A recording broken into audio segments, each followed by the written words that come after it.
자, 오늘 책 읽으신 느낌들이 어땠는지. 어려웠어요. 우리 좀 촬영도 하고 있을 때 큰 소리로 좀 어려웠어요. 어떤 점이 어려웠어요? 그러니까 이 지금 쓰신 분이 자기가 왜 이거를 쓰게 됐는지 그거를 이제 시작한 거잖아요. 그렇죠. 나는 어떤 신학자였고 신학을 하는 사람이고 어떤 공부를 하는 사람인지를 얘기하는데 우리는 그거에 대해서 잘 그러니까 우리는 그냥 교회만 다녔지 어떤 주의 신학이 있었고 그런 거에 대해서 전혀 모르고 있었으니까 자꾸 복음주의 신학이라는데 복음주의가 말만 들어서는 되게 진보 신학 같았는데 들어보니까 이거 이상하게 보니까 되게 보수주의 신학이 복음주의 신학이더라고요. 또 그런 거 보면서 그냥 수박 겉핥기식으로 그냥 들었던 내용인데 이거를 이 사람의 성향이나 이거를 알기 위해서는 좀 깊이 있게 이런 신학의 어떤 그런 종교의 갈래라든가 이런 거를 알아야지 뭔가 좀 더 쉽게 접근할 수 있지 않았을까? 이런 생각이 들었습니다. 그런 것들이 어려워요.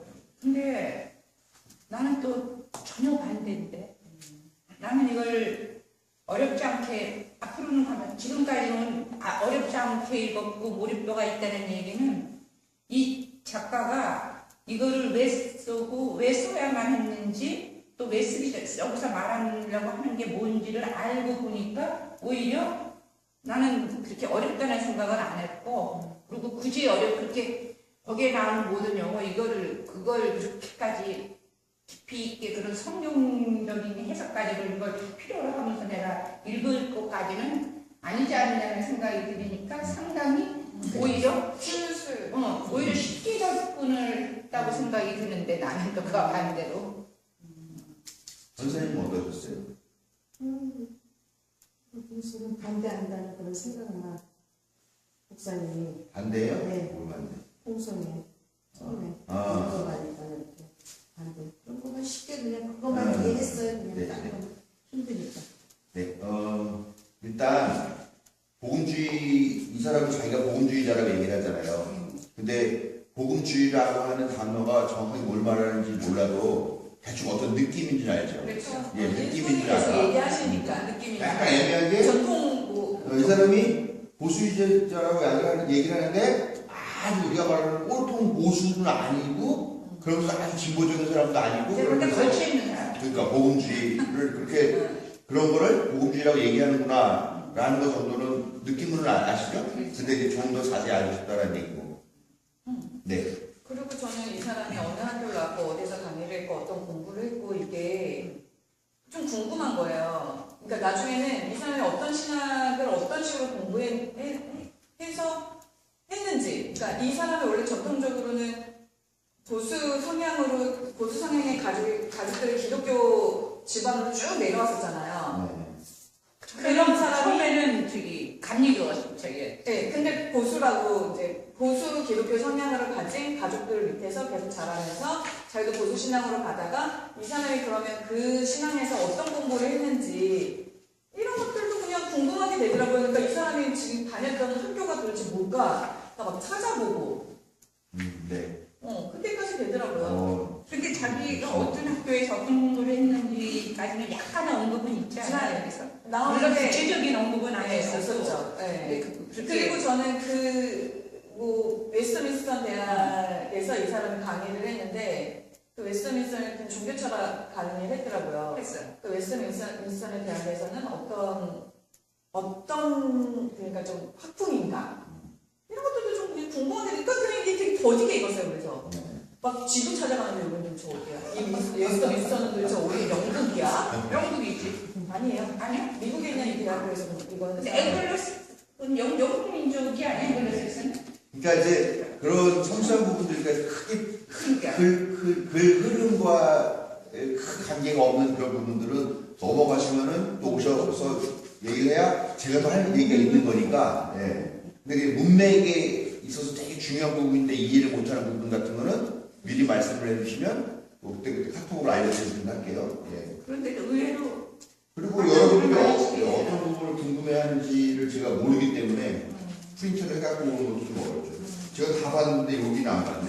저도 지금 책을 다 읽지 못했고 지금 2장 중간쯤까지 보고 있는데 볼수록 몰입도가 높아가지고 재미있어요. 네, 상당히 생각보다 엄청 빡빡하고 재미없을 줄 알았는데 의외로 한번 잡으면 참 안 나올 정도로 예. 이렇게 되더라고요. 우리 장로님보다 책에다가 막 줄고 그랬는데 그래도 돼요 이거? 이거 누구 건데? 교회 책인데.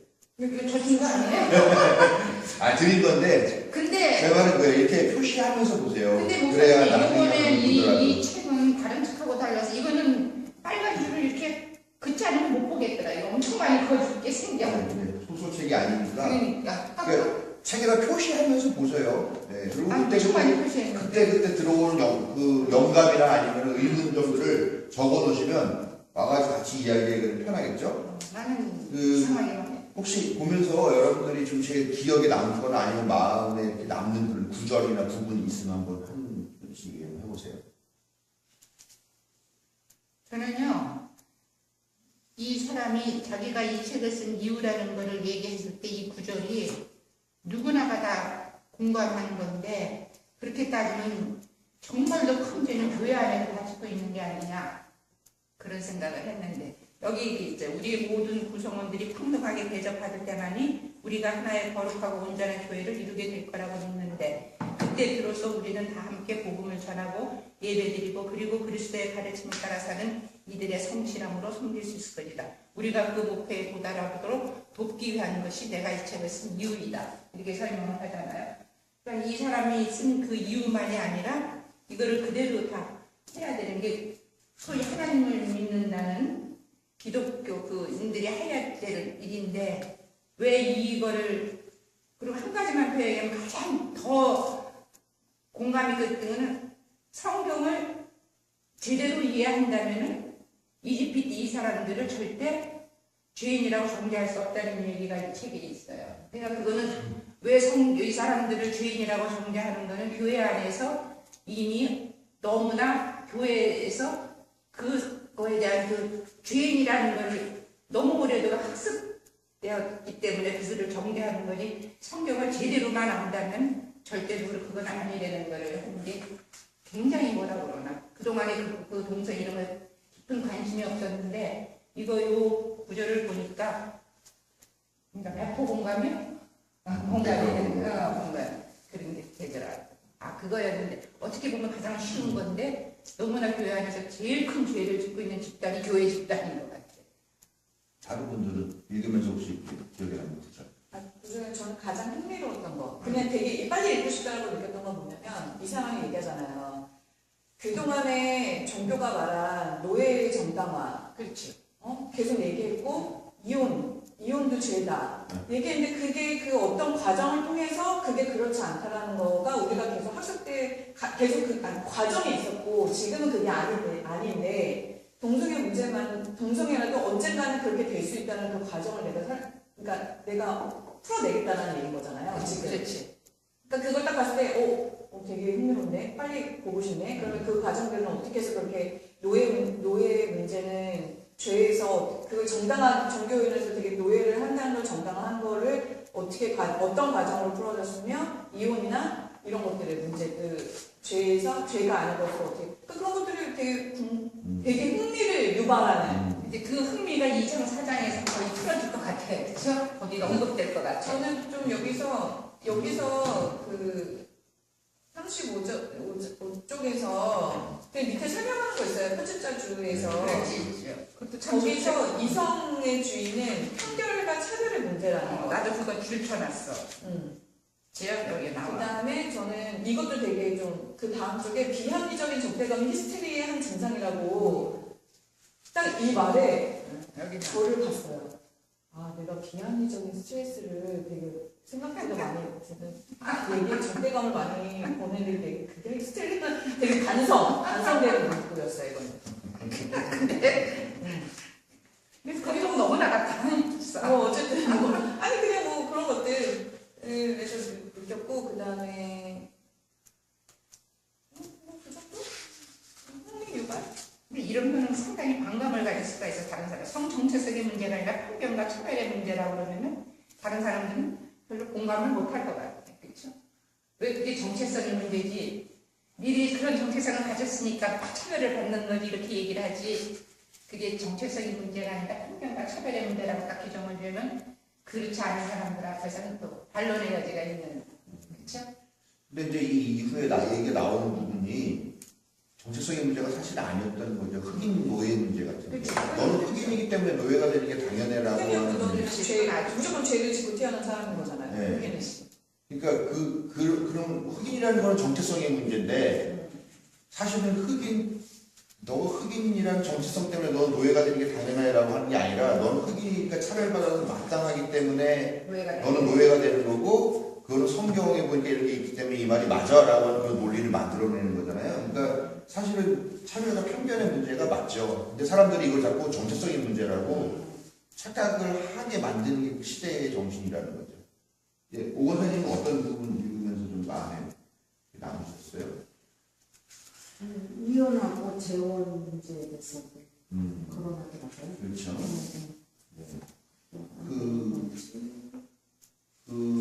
교회 안에서 이혼의 문제가 별로 아름답지 않은 문제로 아주 보수적이 돼서 이혼하고는 직분 안 좋죠. 천주교는 안 좋은지는 잘 안 좋은 일이 모르겠어요. 있었어요. 네. 그런데 천주교는 안 줘요? 천주교는 근데 뭐 요즘은 뭐 세 쌍둥이 한 쌍이 이혼하는 시대인데, 네.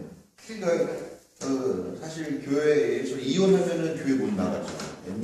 불과 한 10년 전만 해도 했던 것 같아요. 근데 그런 문제들이 뭐 미국 사회는 뭐 우리보다 더도 이혼이 많고 재혼이 많은 데니까 그런 문제들에 대해서 많이 할 텐데, 근데 사실 우리가 이혼자들에 대한 문제는 보이지 않게 은근히 편견을 갖고 있는 부분이 사실 있죠.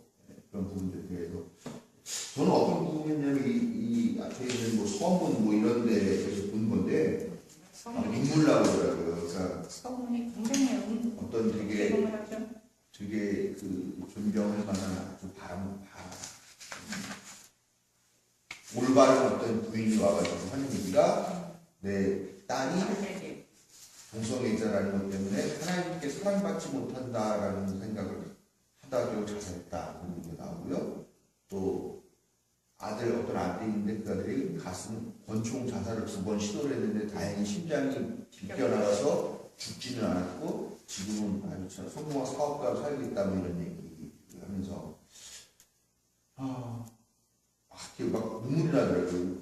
왜 사람이 자기의 목숨을 자기가 스스로 포기해야만 하는 이런 상황들을 이 사회가 만들고 있으며 왜 교회가 그런 사람들을 그렇게까지 내몰고 있을 것이며 그리고 정말로 하나님이 그 사람들을 미워하시고 사랑하지 않으시나 하는 그런 것들. 하나님은 사랑이다, 하나님은 완전한 사랑이다, 하나님은 아가페적인 사랑이다라고 얘기를 하지만 사실 동성애자들이나 또 여전히 어떤 그 배척받고 있는 그런 존재들에게는 하나님은 사랑에 부시지 않는다 라고 하는 잘못된 것 아니면 이유배반이죠. 하나님은 모두를 사랑하시지는 않는다라는 거죠. 그러니까 모순인 거죠. 하나님은 사랑이신데 이런 것들이 왜 교회 안에서 너무나 자연스럽게 받아들여지고 있어서 뭐 교리적인 문제를 그렇다 치지만 그렇다고 해서 왜 그것 때문에 사람이 목숨을 끊어야 되는 자기 생명을 포기해야 되는 그런 상황까지 나아가게 되어야 하는가 하는 것이 저는 참 많이 보였습니다. 예, 읽으면서 어려웠던 부분 용어 정리를 한번 해드리도록 할게요. 제가 이제 우선 엊그저께도 나온 부분을 포함해서 그런 부분을 한번 짚고 넘어갈게요. 일단 복음주의라고 하는 거에 대해서 좀 다들 어려워하시는 것 같은데 복음주의.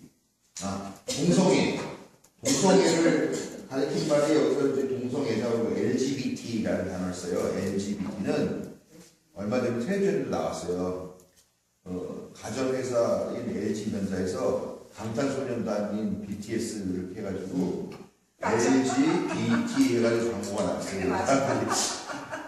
LG도 동성애 오냐 막 이런 그런 농담들이 있었었는데 BTS가 BTS LGBT 해가지고 그 L은 영어의 레즈비언의 약자고요. G는 게이. 그러니까 레즈비언은 여성 동성애자고 게이는 남성 동성애자. 그 다음에 B는요 바이섹슈얼이라고 해가지고요. 바이가 2개라는 뜻이에요. 바이시클 그러면은 서클이 2개가 있다는 뜻이어서 자전거라는 뜻이거든요. 바이라고 하는 게 그런 거죠. 바이링거 그러면은 내가 이계국어를 하는 사람을 바이링거라고 얘기를 하고요. 바이라는 게 두 개라는 뜻을 말하는 거고, 바이섹슈얼은 양성애자를 말하는 거니까 남성과 여성 동시에 성관계를 갖는 그런.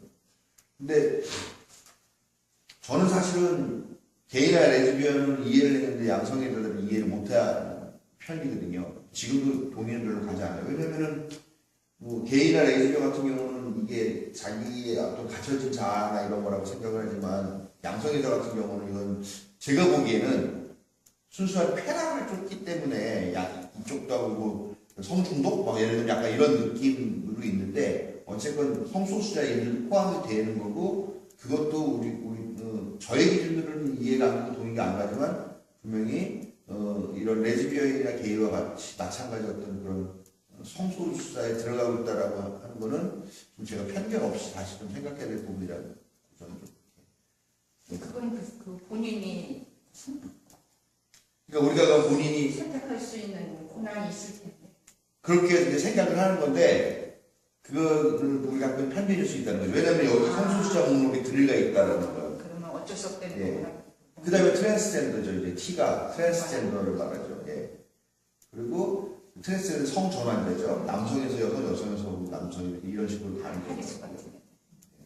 그리고 독일에서는 그 아이가 태어났을 때 생년월일이나 이름이나 이런 거는 호적에다 넣는데 성별을 넣지 않는데요. 성별을 만 18세가 되면 그때 본인의 의지에 의해서 결정인 걸 성별을 결정한다고 해요. 네. 그런데 가끔 가다 보면은 남성이 아기를 낳는다는 그런 해외 토픽 뉴스가 나와요. 남성이 임신했다. 그런 거 들어보신 적 있으세요? 들어본 적 있죠? 근데 그거 들어봤는데 그 상상 임신으로 끝난 경우도 있어요. 그게 아니라 실제? 남성의 성기와 여성의 성기를 두 개를 동시에 태어나는 사람들이 의외로 많아요. 우리 생각보다요. 그 남성인데도 자궁이 때문에. 그렇죠. 기형이죠. 뭐. 그러니까 우리나라에서 있었어요. 네. 말하자면 고추가 있어. 근데 고추가 있는 게 아니라 이 사람이 자궁이 있어 또. 근데 자궁은 안 보이는 거잖아요. 고추는 보이는 거지. 그러니까 당연히 남성이라고 생각했는데 사실 안에 있는 자궁이 더 이 사람의 성을 결정하는 데 더 많은 영향을 미친 거죠. 그래서 나중에 이상해서 알아봤더니 이 사람이 자궁이 있는 두 개의 성이 있는 사이에요. 그런 사람들 때문에, 그런 것 때문에 독일에서는 성별을 기재하지 않고 만 18세가 됐을 때 자기 성별을 결정해. 상당히 드문 일이긴 하죠. 근데 의외로 많대요. 우리가 생각하는 것보다는 많대요. 그게 무슨 뭐 몇천 년에 한 명 날아가는 게 아니라 의외로 그런 완전하지 않은 불완전한 생식기를 두 개를 갖고 있는 경우가 생각 외로 많다고 그러더라고요. 기형인데, 그렇죠? 기형인 거죠. 기형이라고. 기형이지. 조심스러운데 아무튼 네 그런 사람들이 있어요.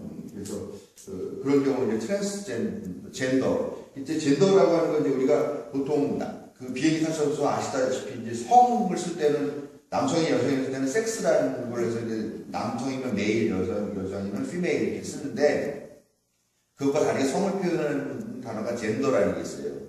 젠더라는 말을 쓰고 요즘 젠더 감수성 이렇게 말을 많이 하는데, 섹스는 우리가 태어나면서 얻게 된 어떤 그런 성별을 지칭하는 단어라면, 젠더라는 것은 사회와 관련되어져 있는 어떤 여성성, 남성성, 뭐 이런 성소수성 이런 것들을 말하는 그런 표현이에요. 젠더라는 거예요. 그래서 그런 거를 알고 계시면 되고요. 그래서 우리가 LGBT를 보통 얘기하고요. 그다음에 LGBTQ라는 단어를 써요. 퀴어. 예, LGBTQ 이런 식으로 또 단어를 또 써요. 또 그 뒤에 또 한 서너 가지 또 있어요. 저는 그것까지 잘 모르겠고 보통 LGBT, LGBTQ 이렇게 얘기를 하고 또 많은 사람들이 그 위에 또 서너 가지가 더 붙는데 그런 이제 다양한 종류의 정체성, 성 도착증이나 아니면 성 발음증이나 이런 게 아니라 성 정체성 관련된 그런 것들이 우리가 생각하는 것보다 상당히 많은 그런 게 있는 거죠. 그래서 그러나 약간 다르게 우리가 소아성애자 같은 거는 그거는 범죄, 예, 범죄는 아니면 정신병으로 병이죠. 네. 그다음에 또 시체성애자가 있어요. 시체성애자.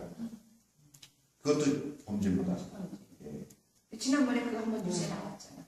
한번 나왔어. 네, 시신은 어떻게 하는 그런 거는 수간하는 사람들, 수간하는 동물들과 관계하는 건 잘 모르겠는데 그것도 어쨌건 그 사회적인 식으로는 범죄자고 그 변태행위로 보고 있는데요. 모르죠, 뭐 그것도 또 언젠가. 왜냐하면 이제 반려견이나 그 반려동물들이 이제 이게 옛날에는 동물들이 영혼이 없다고 밝혔었잖아요, 교회에서. 근데 요즘은 자기 반려동물 죽었다고 장례시켜달라고 목사님 부르는 사람도 있고요. 동물한테 뭐 아빠다 뭐 이렇게 막 말하는 사람도 있고 그러니까 뭐 이것도 뭐 어떻게 되면 어떻게 보면 또 뭐 무슨 일이 생기지 않을까 하는. 주인들이 영어로 네. 불러오주는 거고. 네, 근데 아무튼 뭐 우리나라에 저도 잘 모르는 입장에서 보는 거고요. 퀴어 축제 열렸대요. 네. 그래서 LGBT를 다 묶어가지고 보통 퀴어라고 얘기를 해요. 근데 퀴어라는 뜻이 뭐냐면 괴상하다, 규명하다, 기묘하다 이런 뜻이에요. 그러니까 이게 정상적이지 않다라는 뜻으로 하는 거를 퀴어. 그러니까 퀴어 축제는 사실 그 의미는 별로 좋은 건 아니죠. 그러니까 성소수자들이 사람들을 자기를 이상한 사람으로 보니까 그걸 이제 퀴어라는 단어로 쓰게 됐고 그래서 이상한 사람들이 모이는 축제 이런 식으로 내가 이름이 됐지만 사실 퀴어라는 것 자체는 약간의 경멸적이고 모멸적인 의미가 들어있는 단어인 것은 분명하다는 거죠. 그래서 그거를 알고 쓰시면 되겠어요. 네. 그리고 이제 아까 말한 이제 복음주의, 정통주의, 개혁주의 뭐 이런 얘기가 막 나오죠. 종교 개혁을 하고 나서 마틴 루터가 종교 개혁을 하죠. 그때 유럽에서 마틴 루터 말고 또 다른 지역에서 종교 개혁이 같이 일어나게 되는데 이제 그게 칼빈, 쯔빈글리 이런 사람들에 의해서 종교 개혁이 일어나요. 그 사람들이 했던 게 이제 보통 지금 장로교 계통으로 내려오는 그런 종교 개혁인데 거기를 보통 개혁주의라고 얘기를 해요. 그래서 그 개혁주의, 장로교 계통의 개혁주의. 그 개혁주의라고 하는 것은 뭐 이제 종교 개혁을 했지만 그것이 불완전하니까 다시 초심으로 돌아가자 뭐 이런 개념으로서의 개혁주의라고 자기들끼리 얘기를 하는 거 이름을 붙인 거고요. 그다음에 이제 복음주의라고 하는 것은 여기 복음주의에 대한 설명이 나오죠. 이 사람이 나는 복음주의는 최소한 이러이러한 세 가지를 따른다라고 얘기를 하죠. 첫 번째가 성경에 대한 말씀이라고 그러면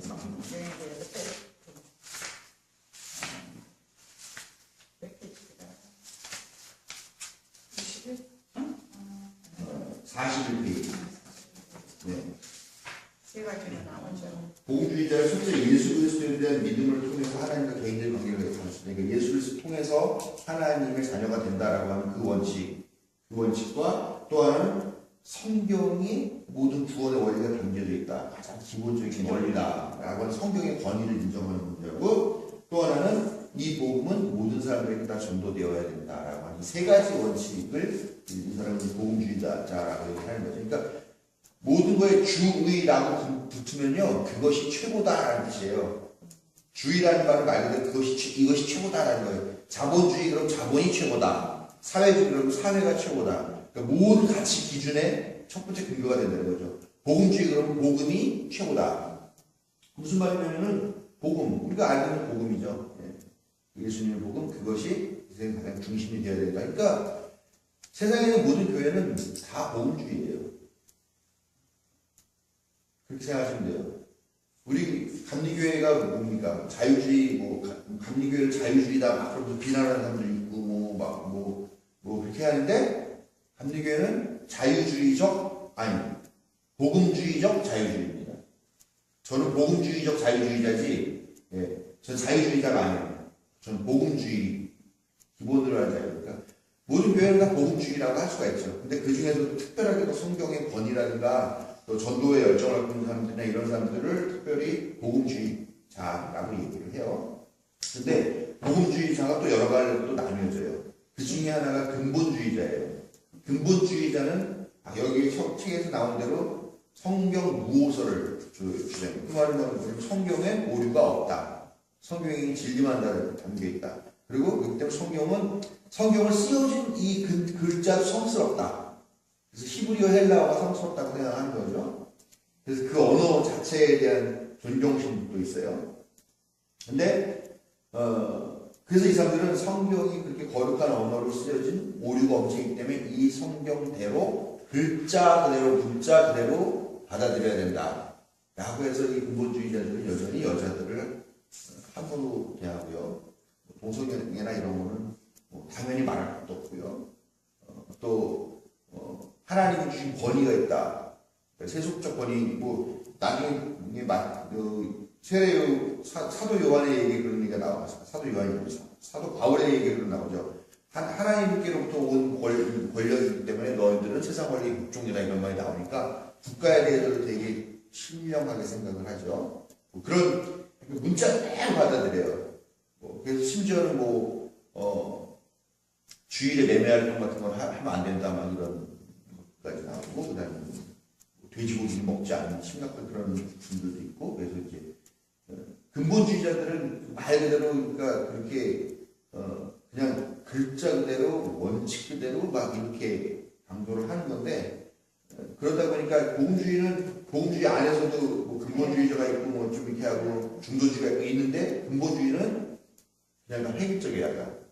그리고 그 안에서도 그 가치를 지켜내지 못하면 뭐 가차 없이 비판하고 그러는 그래서 그러니까 뭐 복음주의 과격한 복음주의죠. 그러니까 보수적 의미, 극우적 의미로서의 보수적 그 과격한 의미가 있는 그럼 이 그런 사람들은 뭐 7.7절, 뭐 무교절 이런 것도 막 성경에 그렇게 유대교인은 아니니까 그건 그렇게 지키지는 않는데 그렇지만 그런 것들에 대해서 되게 의미를 상당히 많이 부여하는 거죠. 특히 신약의 같은 여자들은 잠잠하라. 그러니까 여전히 그 한국 교회 대한예수교 장로회 합동측이라고 하는 게 총회신학교, 총회신학교 계통인데요. 거기가 이제 여자 안수 안 주잖아요. 그게 이제 이런 근본주의적인 관점을 해석을 하는 거거든요. 성경에 여자 자격이 없고 여자 잠잠하라고 그랬고 그런데 여자에게 안수를 주는 것은 안 된다. 이런 입장을 갖고 있는 거죠. 근데요, 성경은 뭐 한국적인 그 오류가 없다고 그걸 전적으로 그렇게 문자 그대로 믿는 사람들이라면 하나님이 모든 것을 창조했다는 걸 그대로 믿는 사람들이잖아요. 그렇죠. 그럼 하나님이 다 창조를 했는데 그 하나님이 창조한 창조물 중에서 예를 들어서 이 동성애자들은 자기가 그렇게 되고 싶어서 낸 사람들은 아니잖아요. 그렇게 어떻게 보면 그 후천적인 거라기보다는 태어날 때부터 그런 성향을 갖고 태어났는데 그러면 하나님이 다 창조를 했는데 얘네들을 그렇게 교회에서 얘네들만 안 만들으셨나요? 그러니까 성경 보호설이니까 성경에서 남색하는 사람 다 죄인이라고 얘기하고 하잖아요. 그러니까 그거를 그렇게 믿는 거죠. 그러니까 하나님은 만들었지만 얘네들을 만들었지만 얘네들이 그런 거를 행하니까 그런 거 행하는 사람은 죄라고 또 써 있으니까 얘네들은 죄인이다. 문자 그대로 믿어서 그런 거 아니에요? 그렇게 되는 그 문자 그대로 그리고 한 번 결혼한 사람은 뭐 사람이 다를 수 없다. 그런데 이혼을 했어요. 그럼 그것도 이제 죄가 되는 거겠죠. 그 사람들 입장에서는. 그러니까 하나님은 다 만들었지만 행하는 건 니들이 결정하는 거니까 성경에 비춰서 그게 죄인이면 그건 죄다 그렇게 되는 거니까. 근데 그게 이제 2장에서 나와요. 2장에서 나오고 있는데요. 조금 여러분들이 약간 이해하기 어렵게 좀 애매하게 꼬아놔서 그런데 대충 읽으시면 느낌은 올 거예요. 그러니까 대전제와 소전제가 있는 거죠. 대전제가 하나님은 사랑이시다라고 하는 대전제가 있고요. 소전제로 하나님은 남색하지 말라고 했다 이렇게 얘기가 있어요. 근데 여기서 어떤 게 더 중하냐라는 문제예요. 그러면 대전제가 더 중요한 거지. 당연히 대전제가 중요하죠. 중요한 거지. 네. 그런데 사람들이 이 대전제가 있지만 이런 것도 있는 거 보면은 대전제가 하나님 사랑이시지만 이거 하지 말라는 말도 있는 거 보면 하나님은 사랑이시라고 하는 대전제에서 이 사람은 제외되는 거다라고 해석을 하는 거죠. 그렇게 해석을 하는 거예요. 그러니까 하나님은 사랑이시다라고 하는 그 원칙도 틀리지 않으면서 동성애자들이나 이런 사람들에 대한 배척도 당연한 신앙의 의무 같은 식으로 해석한다 이제 그렇게 되는데요. 이 장면들 보시면 조금 이해가 되실 거예요. 그리고 좀 궁금한 거는 이게 이 사람이 공부를 시작하면서 어쨌든 다른 공부를 하다가 신학을 이제 결국 공부를 하기 시작하는 거잖아요. 신학하다가 그 지도 교수가 하버드에 가서 공부했으면 좋겠다. 그러면서 자유주의 신학자들은 함께 반박할 수 있는 그런 공부를 했으면 좋겠다 했어요. 그럼 자유주의 신학자들은 뭐가 되는 거예요? 그럼 제가 상당히 여러 번 얘기했던 건데 기억이 잘 안 나시나 봅니다. 뭐가 되는 자유주의라는 게 이제 르네상스 시대에 이제 인본주의? 예, 그 중세의 암흑 시대라고 하는 때 신앙이 세계를 지배하는 시대만 살고 있다가 그러면 하나님, 그다음에 인간은 무가치해. 하나님의 구원의 은혜와 예수 그리스도의 보혈이 없으면 존재 가치가 없는 그런 존재로 살아와서 근데 인간들이 깨우치기 시작하는 거죠. 인간도 의미가 있다. 그래서 이제 문예부흥이라는 일하는 인간이 자기 자신을 각성을 하게 됩니다. 그래서 인간이 얼마나 가능성 있는 존재고 아름다운 존재고 생각하면서 보다 좀 과학이 발전을 해요. 그러니까 이게 과학이 발전하니까 인간이 대단한 거네, 인간의 이성이라는 게 대단한 거네 이렇게 막 생각을 해요. 그때부터 자유주의라고 하는 철학 사조가 나와요. 그건 뭐냐면 인간의 이성에 무한한 권능을 부여하는 그런 거예요. 그러니까 하나님이고 뭐고 필요가 없어. 인간의 이성. 근데 이제 물론 신학자들 입장은 그 이성이 하나님께서 주신 것이다. 그리고 에덴 동산에서 그 나무를 따로 이렇게 격리시켜 놓거나 가둬놓거나 하지 않고 인간이 이렇게 마음껏 따먹을 수 있도록 방치해 놓은 것도 인간에게 있는 자유의지와 이성을 존중한 것이다. 뭐 이렇게 얘기를 하는 거고, 성과 악의 나무의 열매를 따먹고 난 다음에 인간이 이성이 생겨가지고 그걸 구별할 수 있는 그런 가치가 생겼다. 그런 것은 어떻게 보면은 저주가 아니라 사실은 축복이다. 뭐 이렇게 해석도 하기도 하고, 그래서 인간의 이성과 인간의 능력, 과학의 발달 이런 거에 큰 의미를 주게 돼요. 그래서 이게 거기서부터 이제 인본주의적 신학 같은 게 나오기 시작하는 거죠. 그러니까 그전에는 신본주의예요. 인간 아무리 몰라도 너희는 태어나면서부터 죄인이고 그러면 죽을 수밖에 없는 쓰레기 같은 존재야. 그렇기 때문에 너네가 제대로 된 인간의 가치를 받으려면 하나님에 의해서 구원을 받아야 돼. 그래서 신본주의가 되는 건데, 이제는 약간 신도 인간의 입장에서 해석을 하고 이렇게 어쩌면 인간의 목소리가 커지게 된 거죠. 스콜라 철학이랑 좀 비슷한. 그랬는데 그게 스콜라 신앙이죠. 그러니까 그 스콜라 신앙이 그럴 때 나온 거예요. 중세와 르네상스의 딱 그 적합 시점에서 나오기 시작한 거예요. 그러니까 근데 이 스콜라 신앙은 어떤 거냐면 그 과거에 있었던 그 중세 시대나 아니면 옛날부터 내려오는 그런 교리들이 있는데 이제 인간의 이성이라는 게 나와. 근데 그동안의 교리는 인간의 이성은 부정하고 오직 신만 생각을 하고 신의 관점에서만 얘기를 했는데 이성이 나오고 그러면 또 어떻게 할까요? 이성은 나쁜 거야 계속 말할 수는 없죠. 왜냐하면 이성이 점점 커가고 있으니까. 그러니까 스콜라 신학은 이 과거의 교리들을 인간의 이성이라는 것과 접목시켜서 어찌됐건 과거의 그 교리가 맞다라고 하는 것을 설명하는데 이성을 도입하게 되는 그런 철학이 스콜라 철학이에요. 거기서 그 옛날에 그게 꼭 맞다고 하는 거는 안 나오는 거예요. 스콜라 거기서 그 이성이 의견은 여기서는 요게 뭐 이렇게 잘못 이런 것도 같이. 근데 스콜라 철학 자체는 인간의 이성을 통해서 결국은 하나님의 그런 것들이 맞다라는 것을 해명하고 설명하기 위한 목적으로 시작이 된 거죠. 예. 그러나 이제 그 뒤에 나중에 또 좀 바뀌게 되고 그러면서 이제 그러면 노동주의 신학하고 자유주의 신학하고 좀 이렇게 좀 대립되는 그런 신학적 아직 제 얘기가 안 끝난 거예요. 자유주의가 아직 안 끝났어.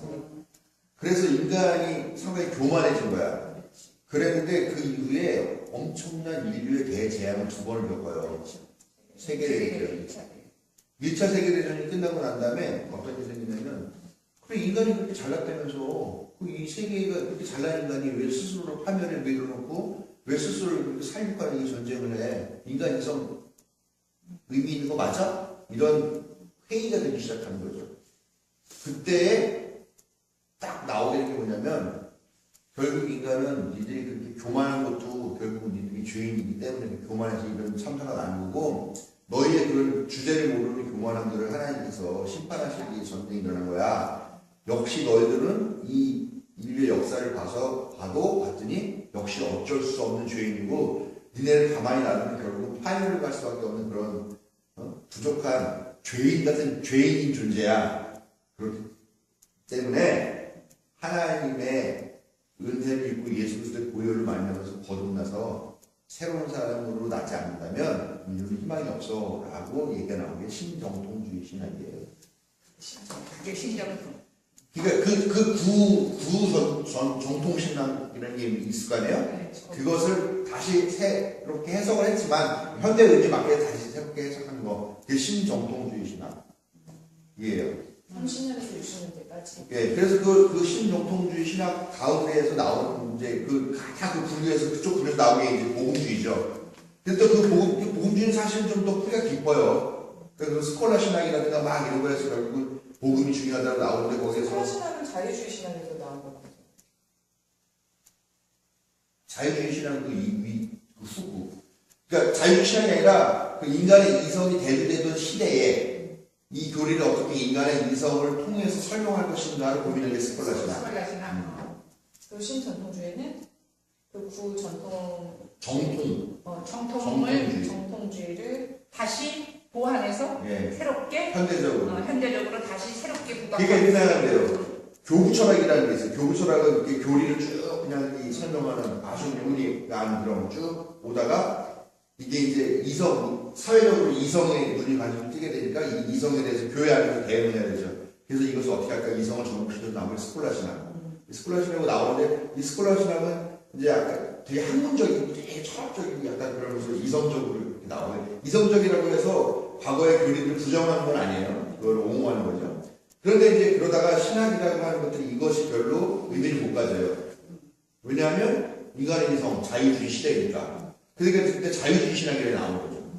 자유주의 신학이 나오는 거예요. 그러니까 이건 이제 다른 갈래를 가는 거죠. 이건 저쪽 갈래를 가고 있고 여기서 나와. 전혀 새로운 이제 자유주의라는 게 이제 갈래로 나온 거죠. 그리고 나와서 자유주의 신학이라는 게 있는데 이건 이제 계속 가는 거죠. 자유주의 신학이 있었는데 이제 이것이 망하게 된 거죠. 폭망하게 된 거죠. 그러면서 자유주의 신학은 꼬리를 내리는 거고 스콜라 신학의 그 계보를 잇는다고 말할 수 있는 거죠. 말하자면 그것이 신정통주의 신학으로 나오게 된 거죠. 자유주의 신학은 그런데 이제 자유주의 신학은 그 이후에 이제 완전히 없어졌어요. 이거는 뭐 명함도 못 내리겠다 그래가지고 이제 그만둔 거죠. 근데 이제 이 스콜라 신학에서 그 갈래가 여러 개가 나오는 거죠. 이게 스콜라 신학이 아니라 이제 종교 개혁을 하면서 또 갈래가 나오는 건데 거기서 뭐 개혁주의 신학 또 진보도 나오고. 네, 개혁주의 신학, 뭐 회중교회 뭐 무슨 뭐 이렇게 나오고 감리교회 나오고 막 이렇게 되면서 그때 뭐 경건주의 운동 경건주의는 안 나왔어. 경건주의 안 나왔죠.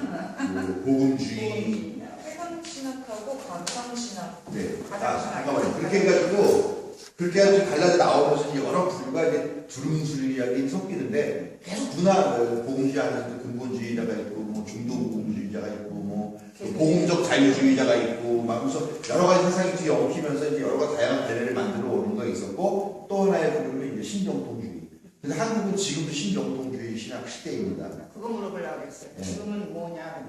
지금 신정통주의 신학이에요. 그리고 이제 그렇게 됐죠. 그렇게 오다가 이제 자유주의 신학 계열이 꼬리를 내렸지만 어쨌건 그거를 또 옹호하는 사람들이 남아 있는 거죠.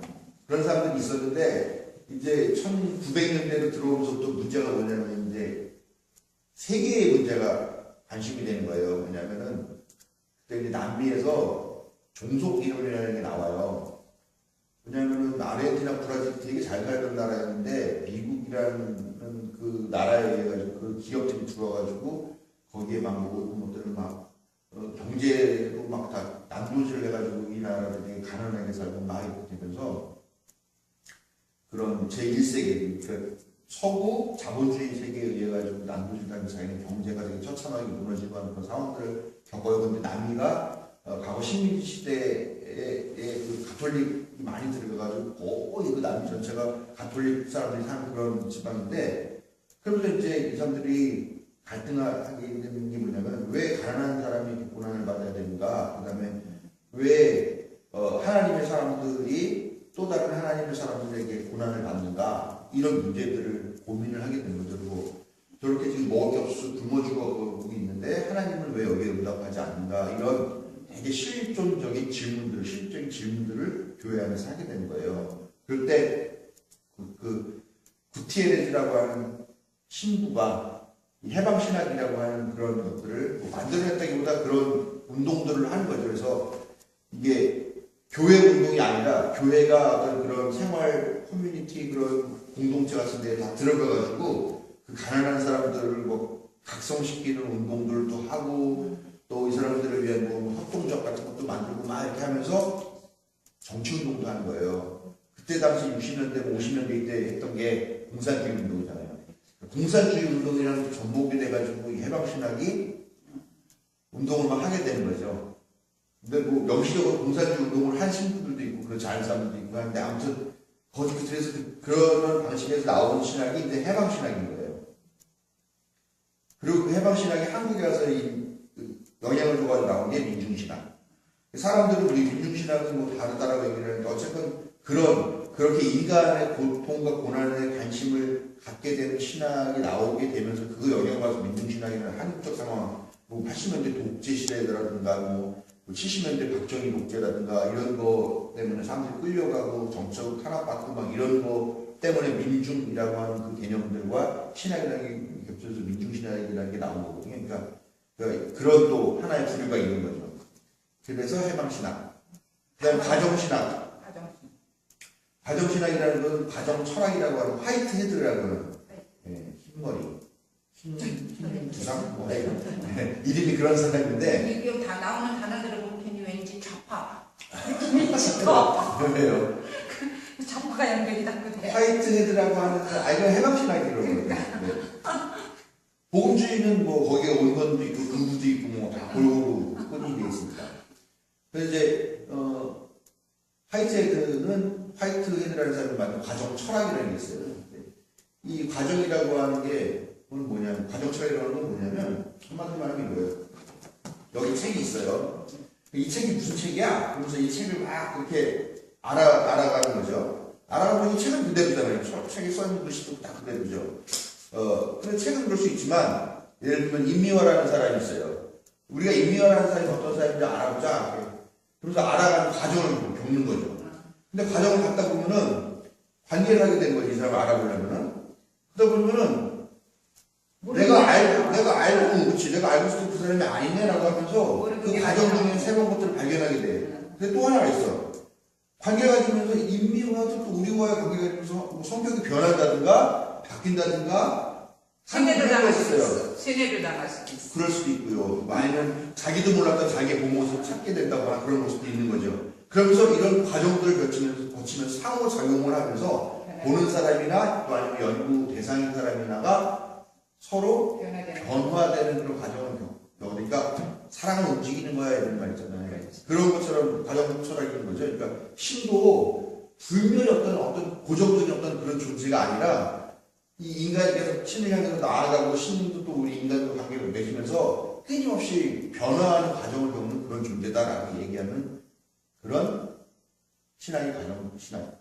가정신학은 근데 해방신학의 모티브에서 계속 이렇게 된 게 가정신학이라고 얘기하는데요. 그런 거죠. 예를 들면 해방신학이 하나님에 대한 고정적인 관념을 바꿔놓은 게 있어요. 뭐냐면 하나님은 모든 인류의 하나님이었었어요. 근데 해방신학에서 어떤 얘기를 했냐면 하나님은 가난한 자의 하나님이다 얘기를 했어요. 부자의 하나님은 아니다. 가난한 자의 하나님이다 얘기를 했어요. 그러니까 하나님이라는 존재는 불멸이 변하지 않는 어떤 고정된 존재였었는데 하나님은 어떤 특정한 한 당파에 편을 드는 편드시는 하나님, 당파적인 하나님이 되는 거죠.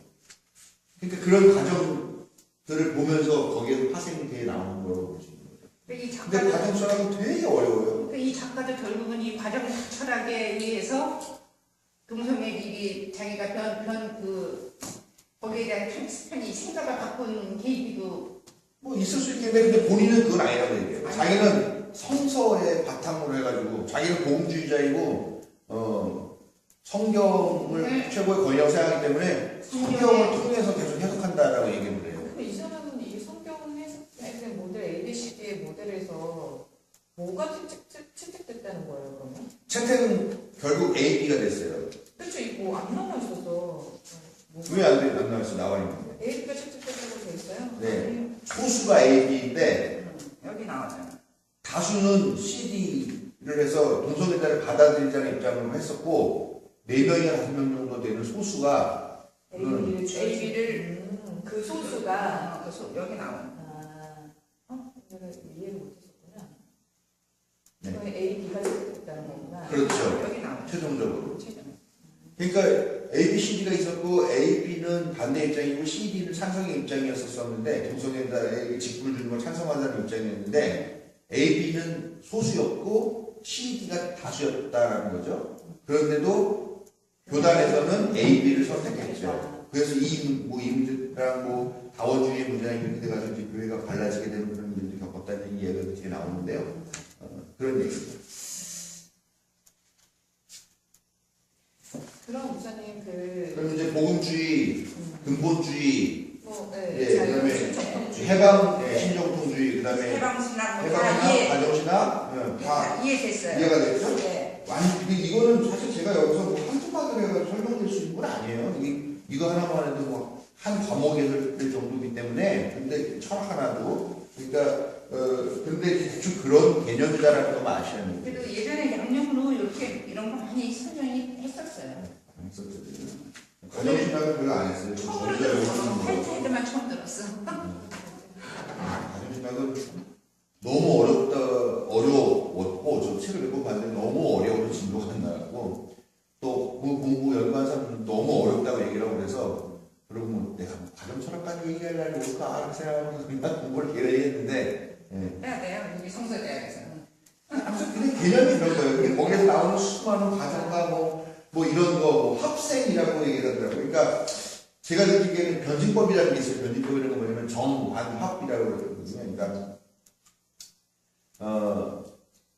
까만색이 잘 나가는 시절이 있는데 까만색이 너무 까만색만 지겨우면 이제 하얀색이 이제 이렇게 슬 치고 올라가고 결국은 까만색 말고 그러면 이제 하얀색 가자 해가지고 나와요. 이게 까만색이 만약에 정이었다면 정에 반대하는 하얀색이 반이 되는 거죠. 그래서 이 둘이 또 막 치열하게 싸우죠. 그럼 싸우다가 야 그럼 우리 합의를 보자. 그러면은 하얀색과 까만색을 회색을 하자. 그렇게 하는 거예요. 그렇게 해가지고 한 게 정반합이라고 하는 게 변증법이에요. 변증법 이론이 그거예요. 예, 변증법이 정반합이죠. 근데 이 정반합이라는 게 이제 또 바뀌면 이제 그러면은 회색은 또 영원한 그렇지. 거냐? 아니에요. 회색이 또 이제 정이 되는 거예요. 그럼 이제 회색 싫어 그러면서 난 약간 파란색 쪽으로 하고 싶어 그러면 이제 또 여기에 반대한 또 파란색 개념이 쫙 올라오게 되는 거죠. 그러면 이게 또 둘이 또 막 하다가 야 합의 보자라 했는데 회색과 파란색 합치도 없어 생각이 나오게 되는 거죠. 다시 블랙으로 가는. 그렇게 되면서 이게 정반합이 계속 정반합 게 역사가 그런 식으로 흘러왔다라는 게 변증법적 근본론이에요. 변증법적 유물, 변증법 이론 들어봤는데. 네. 이게 변증 철학, 해결의 변증 철학이고요. 그런 거 이제 그래서 이렇게 계속 정반 하면서도 전반적으로는 사회는 이렇게 높은 단계로 올라간다라고 하는 게 이제 변증법적 유물론, 나선형의 형식을 막 그리면서 결과적으로는 이쪽 왔다 하지만 결국은 합의를 계속 거치면서 상향한다 해서 하는 게 변증법적 유물론이라는 건데요. 네. 이게 왜 나왔죠? 결국은 종교든 뭐든 다 이렇게 과장이고 뭐 신정통의 해방신학 이게 다 결국은 보면은 사회의 영향으로 그대로 미치는 거예요. 그렇죠? 그렇죠. 사회가 어떻게 움직이냐에 따라서 해방신학이 나오는 거, 민중신학이 나오고 민중신학, 해방신학,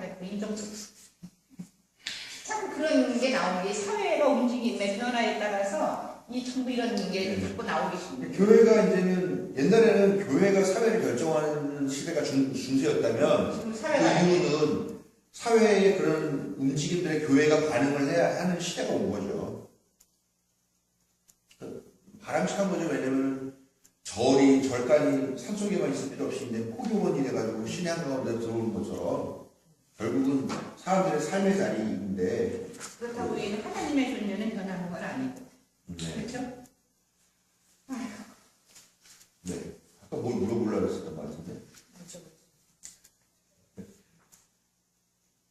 그런 그 유물로 나온 것 같아요. 그리고 이제 여기 학교들이 나오는데요. 뭐 장로교 학교는 잘 모르겠고 풀러 신학교라는 데가 나오죠. 풀러 신학교는 지금 그때 당 풀러 신학교는 한때 상당히 진보적인 그런 교회, 그런 신학교였었었는데 지금은 그거보다 더 진보적인 데가 너무 많아가지고 지금은 그냥 복음주의 신학교 정도. 그때는 그런 미국에 있는 신학교이고요. 한국에도 과정들이 개설이 돼 있어가지고 한국 대학과 연계해가지고 과정들이 개설이 되는 그런 학교. 많은 사람들이 가서 거기 목회학 박사를 따고 목회학 박사는 아니고 목회사라고 그러거나 하여튼 그런 거를 따고 와가지고 나 박사네는 그런 느낌 많이 있고요. 이분 아주 살아계신데 나이 몇 살이에요? 80. 그 웨스트민스터 고백이라는 거는 장로교회에서 자기네들의 아주 기본적인 신앙 교리로 생각하는 그런 고백문이에요. 총 33개조로 구성이 되어 있고 그 이후에 35개조 주 개가 더 늘었다고 하는데 원래는 1600년대에 영국의 성공회와 스코틀랜드 교회가 서로 이렇게 우리의 신앙을 공유하자라고 하면서 만든 문서예요. 그래서 그 신앙 우리는 이러이러한 것을 고백한다. 고백하냐? 동의하냐? 그럼 우리는 같이 합칠 수 있다. 이렇게 돼가지고 만든 그 고백인데 그거를 이제 장로교회에서 자기는 공식적인 그런 걸로 받아들이게 되는 거죠. 그래서 웨스트민스터 고백이라고 하는 건데 뭐 하나님의 천지창조와 뭐 성경의 권리와 뭐 교회의 뭐 권력과 뭐 양심의 문제나 이런 것들을 규정해 놓은 33개의 항이에요. 우리 지금 웨스트민스터 고백, 웨스트민스터 뭐 이렇게 토라고 웨스트민스터 고백이라고 하는 거를 이 사람들이 그 칼빈 뭐 츠빙글리의 선언하고 웨스트민스터 신앙 고백 요거를 장로교인들은 되게 중요한 자기들 신앙의 그 기준. 우리 감리교회는 교리적 선언 뭐 이런 거 하잖아요. 우리 그것처럼 자기네 신앙의 내용을 이렇게 담은 33개 줘야 그냥 간단해요. 이 사람은 우리 이제 내가 처음 동성애 연구하기의 이 얘기의 주제는 나 되게 보수적인 사람이야. 나 동성애에 별로 호감도 없었고 그랬는데 이게 하다 보니까 뭔가 좀 이상해가지고 연구를 시작하게 돼가지고 동성애 문제에 관심을 갖고 그들도 하나님께 받아들여진 존재라는 것을 내가 얘기할 거야. 앞으로 열심히 공부하자. 그러니까 나는 뭐 원래 동성애자나 나 동성애자도 아니고 동성애자 옹호하는 사람도 아닌데 아무것도 아닌데 아무튼 난 그런 사람이야. 그런데 내가 이런 얘기를 하니까 당신 보수적인 신앙이라고 생각하는 사람도 나도 그랬으니까 한번 내 얘기를 들어봐. 그런 이야기를 하는 거죠. 하면서 자기의 신앙 배경을 설명하면서 복음주의, 뭐 정통주의, 뭐 신정통주의, 웨스트민스터, 뭐 줄줄이 다 이렇게 나오는 겁니다. 그리고 저는 여기 마지막에 57쪽에 중간에 이상 이렇게 얘기해요. 내 생각이 어떻게 바뀌었는가. 나는 문자적인 성경 해석에서부터 예수 그리스도의 구원하시는 삶과 사역의 렌즈를 통해 성경을 보는 방법으로 바뀐 것에 대해 혹시 깨닫게 되었다. 57페이지? 중간에? 나는 문자적인 예수 그리스도의 구원하시는 삶과 사역의 렌즈를 통해 성경을 보는 방법으로 바뀐 것. 예. 이 사람은 계속 얘기하는 게 자기는 성경으로부터 이 문제를 풀어보려고 한다는 입장을 견지하고 있는 거고요. 그러면서 이제 이 사람이 문제 삼는 거는 아프리카 계통의 미국인, 또 여성에 대한 성차별, 그 다음에 이혼이나 재혼한 사람들에 대한 차별, 이런 것들이 어떤 근거를 갖고 있었었는데 점차로 어떻게 바뀌었는가 하는 것들에 대한 이야기를 하는 걸로 이제 단초를 삼으면서 이제 그것이 앞으로는 동성애 문제까지도 이런 패턴으로 진행이 되었던 것이고 이렇게 나가지 않겠는가라고 하는 그런 논리적인 그런 걸 이끌어낸 그런 이야기고요. 네. 이 사람에 대한 이 체면을 만약에 다른 사람이 있으면 굉장히 뭐라나 반격적인 공격 그런 게 있을 수가 있어요, 그렇죠? 당연히 있죠. 근데 그걸 감수하고 썼을 거 아니에요, 그렇지? 엄청난 여기에 대한 공격이 있고 그런 얘기 나오잖아요. 그렇지 나오는데 지금 목사 같다. 교회 같이 해달라고 그러면 시작하는 이 성경을 같은 성경을 보는 관점이 이렇게 달라서 되겠냐? 어느 쪽은 성경 때문에 죄인이 아닌 성경을 제대로 해석하면 절대 죄인이 아니다 이게. 이게 같은 성경을 보는데 결국은 교회가 교회를 맞서서 투쟁하게 되는 양상이 벌어지게 되는 거죠. 이미 벌어졌고요. 뭐 예를 들면 일반 교회들 향림교회 얼마나 욕해요. 저 가짜라고 그러고. 또 여기 맨 뒤에 보면 부록으로 글이 올라와 있는데 그게 여러분들 이름 들어보신 임보라 목사, 성도령 향림교회 임보라 목사가 쓴 글이 있더라고요. 그 임보라 목사 지금 막 그 임보라 이단이라고 막 지금 교단에서 그 다른 교단에서 임보라 이단 정죄해야 된다고 그러고 막 뭐 난리가 나요. 성도령 교회는 특별히 동성애 사역을 위해서 만들어진 교회거든요. 그러니 근데 여기 미국 여기서는 꽤 오래전에 벌써 이 문제를 교회 안에서도 그렇고 굉장히 이 문제를 심각하게 다루기. 우리나라에서 이 동성애 문제가 나온 그렇게 오래되냐 안 할까 이렇게 겉으로 드러내는 게 그렇게 오래되지는 않아요. 10년도 채 안 됐죠. 제대로 유부당인가 하는 분이 동성애자인데 그 동성애 차별을 반대하면서 자살을 한 사건이 있었어요. 그게 몇 년인지 모르겠는데 그 사건이 이제 본격적으로 도화선이 됐다고 이제 그 동성애 운동하는 사람 얘기를 하시고요. 그 다음에 아까 그 이제 36절 보면은 36페이지 보면은 이 분노. 예, 분노에 대한 우리 임수사님이 카톡으로 질문을 하셨는데 기독교에서 무슨 분노를 얘기하는 폭력적 그러니까 이제 그 교회가 차별들을 계속 만들어내는 게 분노 때문이라는 거죠. 그리고 그 분노심을 그 교회를 유지하는 수단으로 쓰고 있다는 얘기예요. 무엇에 대한 분노? 지옥 갈 사람들에 대한 분노. 지옥에는 그러니까 너네는 지옥 가, 뭐 너네 그러다 지옥 가 그렇게 끝나는 게 아니라 그 지옥 갈 사람들에 대한 분노 그리고 그 분노를 중심으로 사람들이 교회에서 모이는 거죠. 그래서 그 사람들에 대한 그런 배제감과 그 사람들을 이렇게 증오하는 그런 마음들을 똘똘 뭉치면서 그러니까 교회가 계속 적을 만들어내는 거잖아요. 한국 교회가 특히 더 심한 것 같은데 요즘은 또 보수교회들은 또 문재인을 또 적으로 만들어가지고 막 하면서 문재인에 대한 분노를 쏟아내고 또 좀 몰상식한 목사들은 그 분노로 설교를 해가지고 사람을 선동하고 이런 일들이 있는 거잖아요. 그 기독교를 움직이는 제가 볼 때 두 개의 기제가 두려움과 분노라고 생각해요. 근데 이 두 개는 사실 통하고 있거든요. 나를 두렵게 하는 존재. 그러면은 이 두려움을 극복하고 저것들한테 분노를 쏟아내서 저것들을 처단해야 내가 산다. 약간 이런 방식이에요. 그 두려움이 분노로 승화된다는 거 좀 웃기는 거지만 그렇게 변화하는 거죠. 그래서 하나님이 너희는 죄인이야 하면서 계속 그런 두려움, 구원받지 못할 것이라는 두려움. 근데 내가 구원받지 못하게 될 거에 어떤 존재들이 나의 어떤 정체성을 흔들고 있다. 그러면 이 두려움, 나를 두렵게 하는 저것들에 대한 분노. 이렇게 이제 그게 지옥에 대한 분노라고 하는 그런 개념 속에 들어있는 분노라는 설명이 되는 건데요.